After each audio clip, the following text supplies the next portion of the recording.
Hello, I'll be talking about atoms and their bonds, really. Okay. First of all, I want to talk about shells and orbitals.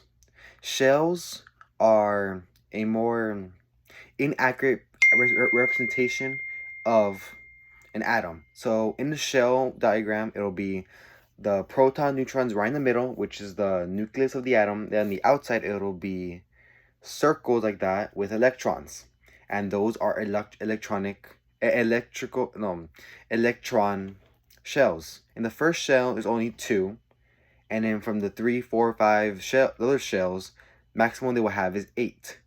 And the last shell would be the valence shell, which tells you how electronegative the the atom is, or the molecule. And a orbital is a more accurate representation of a molecule because it really shows where the electron could be. Because in those shells, it just shows like what the power is. But in those orbitals, it shows you where the electron could be with orbital clouds.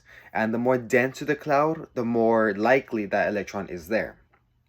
Now, with back to electronegativity, which I talked about right now before. Electronegativity is how badly a molecule wants to get rid of an electron or take an electron. For instance, let's take a molecule that has a valence electronic shell of 7. And we'll take another one that has a valence electron of 1. With that, we go to our next topic of ionic bonds. Ionic bonds are bonds that take or or give. For instance, this one of 7 will really wants to take this molecule's one valence electron, and this one will be happy to give it to it because if it does, it has a full 8 of valence electron. This one will also have a full 8 because it got rid of that one electron and it went down a layer, and down that layer it was a full 8. So they're both equally balanced and they're both happy. Now we're going to go into polar and nonpolar bonds resulting in polar and nonpolar compounds. So polar is electrons that are shared asymmetrically, and nonpolar is vice versa, electrons that are shared symmetrically, so happy. So nonpolar is a perfect harmonious bond. For example, H2, which is a 2 hydrogen, they share and they're both happy.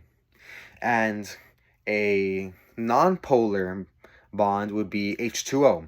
H2O is oxygen and 2 hydrogen, and oxygen is that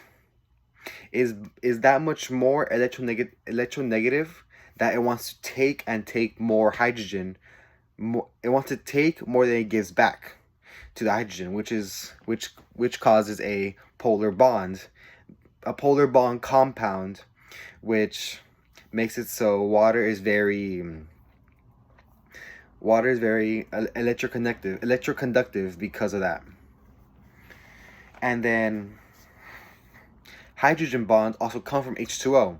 A hydrogen bond is just hydrogen and oxygen going together. And yes, they are very weak. Like, hydrogen bonds are very weak, but they are still somewhat strong, because if we didn't have them, the water would just fall apart and expand more. So that's why if you freeze water, it expands because the ice breaks. The freezing breaks the hydrogen bonds, which is why ice just expands more. And then hydrophobic interactions. Hydrophobic are usually just fats. Hydrophobic is things that are scared of water. Let's say example, stuff that is hydrophobic is lipids and fats. That's when you put oil and water, they do not mix. Why? Because oil is hydrophobic. It hates water. It doesn't want to touch it. So that's why when you put it like this, it's 2 layers. And if you mix it, yeah, it'll be like all funky. Sit it for 5 minutes. it'll be like back like to this. That's why. So